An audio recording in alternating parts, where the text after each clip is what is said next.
थोड़ी सी उमस हम महसूस कर रहे हैं सुबह सुबह, लेकिन देश के कई ऐसे राज्य हैं जहां मूसलाधार बारिश ने कहर मचा रखा है। जब पहाड़ी इलाकों की बात करें तो पहाड़ दरक रहे हैं, मैदानी इलाकों में भी बारिश ने कब्जा जमा रखा है। जी हाँ, मैदानी इलाकों की बात करें तो घर में, दुकानों में, हॉस्पिटल्स में हर तरफ पानी भर चुका है। दिखाते हैं आपको कहाँ के ये हालात हैं।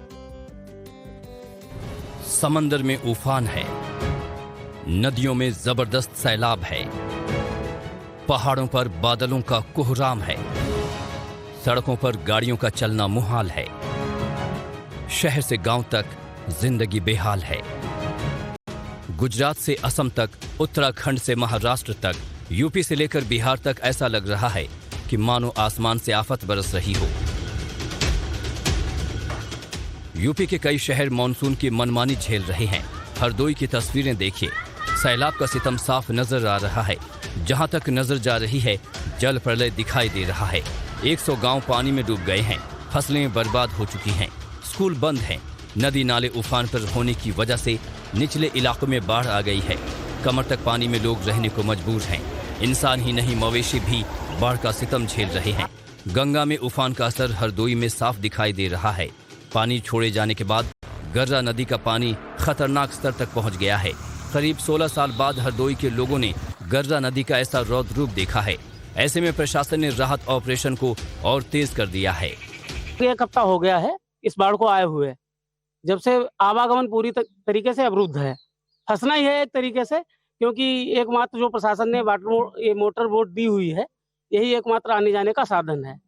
इसके अलावा कटान की ओर अग्रसर है मेरा गाँव लगातार एक साइड से। हालांकि 2 बार सरकार ने इसके लिए कहीं बोरी डलवाई है, कहीं परकू पानी लगवाई है, लेकिन उसका बहुत ज्यादा फायदा नहीं हो पा रहा है। हमारे पास जो कुछ निजी है, हमारे सब भूसा जो है वो जलमग्न हो गए हैं, सड़ गए हैं, और जानवरों की बहुत बड़ी बुरी दशा है, वो पानी में खड़े हुए हैं।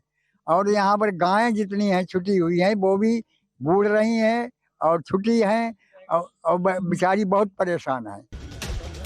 यूपी के अंबेडकर नगर की तस्वीरें डराने वाली हैं। हर तरफ पानी ही पानी दिखाई दे रहा है। हालात को देखते हुए प्रशासन ने कमर कस ली है।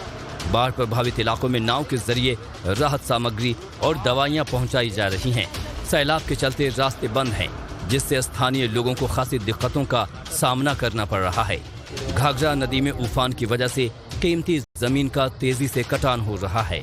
जो पीएससी की हमारी स्टीमर है, उसके माध्यम से हम लोगों ने पूरी टीम के साथ जहाँ जहाँ जो घाघरा नदी के बहाव की वजह से, तेज बहाव की वजह से जो कटान हो रहा है, उसका पूरा निरीक्षण किया है। और हमारे साथ बराण प्रखंड के इंजीनियर साहब भी थे और उनको निर्देश दिए गए कि तत्काल इसको आज ही ड्रोन कैमरे से इसका पूरा सर्वे कराकर इसके लिए एक तत्काल प्रोजेक्ट तैयार करें, जिससे कि हमारे माननीय मंत्री जी के माध्यम से, माननीय मुख्यमंत्री जी के माध्यम से एक नया प्रोजेक्ट तैयार करके इस जो कटान बहुत तेजी से हर साल हो रहा है उसको रोका जा सके। प्रयागराज में हालांकि ज्यादा बारिश नहीं हो रही है, लेकिन बाढ़ का खतरा बना हुआ है। गंगा यमुना में बढ़े जलस्तर की वजह से निचले इलाकों में अलर्ट जारी कर दिया गया है।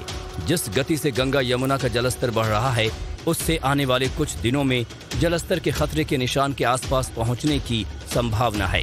गंगा यमुना में बाढ़ के प्राथमिक क्षेत्र में 105 गांव, 30 मोहल्ले और शहर में लगभग 3000 घरों और कछारी इलाके की लगभग 18,000 बीघे फसल को बाढ़ग्रस्त श्रेणी में रखा गया है।